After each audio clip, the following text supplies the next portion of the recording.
बरीच म्हणजे आज 108 वर्षापासून जगभरामध्ये काम करते, सेवा कार्य करत राहतो आम्ही. तर त्या कार्यासाठी आम्ही इथे आपले एक डायलिसिस सेंटर आहे. तो डायलिसिस सेंटर आपला मोरिया हॉस्पिटल आणि वेदांत हॉस्पिटल आहे. मोरिया हॉस्पिटलला जो डायलिसिस सेंटर आहे तो डायलिसिस सेंटरला आपण फ्री ऑफ कॉस्ट गरजू गरिबांना आपण एका डायलिसिस करून देतो.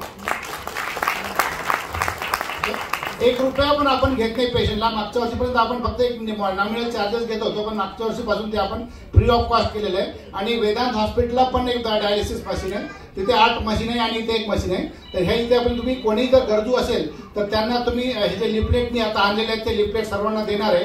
तर ते तुम्ही त्या गरजू व्यक्तीपर्यंत पोहोचवा आणि त्या डायलिसिसचा गरजूंना फायदा होईल एवढीच आमची अपेक्षा आहे. आणि दुसरं एक आमचं आहे की डेंटल प्रोजेक्ट आहे. मागच्या वर्षी जो आम्ही स्टार्ट केलेला आहे तो डेंटल प्रोजेक्ट पिंपरीला आहे, खरावाडीला. तर तो डेंटल प्रोजेक्ट जो आहे तर मिनिमल कॉस्टमध्ये रूट कॅनल, त्याच्यानंतर तुमचे गवळी बसवणे, असे बऱ्याचशा जे काही डेंटलच्या ज्या काही ट्रीटमेंट्स आहेत त्या ट्रीटमेंट लायन्स तर्फे आम्ही गरजूंना ती एकदम अल्प दरामध्ये देतो. तर त्याची पण सेवा तुम्ही सर्व घेऊ शकता. अशा प्रकारचे बरेचसे आमचे प्रोजेक्ट चालू आहेत. आता यावर्षी आमच्या डिस्ट्रिक्ट गव्हर्नरनी नया सवेरा प्रोजेक्ट आणलेला आहे. तर नया सवेरामध्ये म्हणजे विजनमध्ये काम करणार आहे. लोकांना जे ज्यांना डोळे नाही आहेत त्यांच्यासाठी डोळे देण्याचा कार्यक्रम करणार आहे. तर तसे बरेच प्रोजेक्ट आहेत आमचे.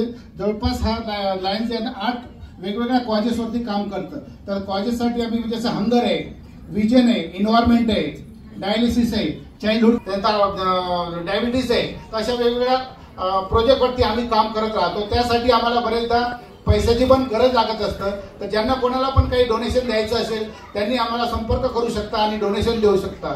आणि काही लोकांना जर समजा मेंबर व्हायचं असेल, सदस्य व्हायचं असेल या सेवाभावी संस्थेच्या, तर आपण आपले नोकरी व्यवसाय करून थोडाफार समाजाला जर दिला तर फार छान राहतो. कारण आपण स्वतःसाठी तर जगतो, पण जगता जगता जर आपण दुसऱ्यांसाठी पण थोडंसं जगलं तर थोडंसं आपण ते एक सहकार्य करू शकतो. आपल्या जे कमीत कमी लेस अनफॉर्च्युनेट लाईफ अशा लोकांना आपण आपल्यासोबत घेऊन जाऊ शकतो.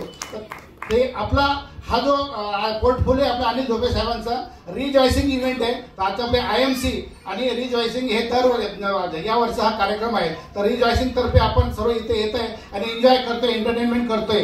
तशा एंटरटेनमेंट सोबतच आपण लोकांना सहकार्य केलं आणि गरिबांना जर साथ दिली ते पण आपल्या सोबत आले आणि थोडंफार आपण जर दान करू शकलो तर फार चांगलं होईल. मी थँक्यू म्हणेल अनिल धोपे सरांना आणि इंडियन म्युझिकल क्लब तर्फे सर्व टीमला की त्यांनी मला चान्स दिला बोलायला आणि आपण सर्व माझं ऐकून घेतलं. धन्यवाद. थँक्यू.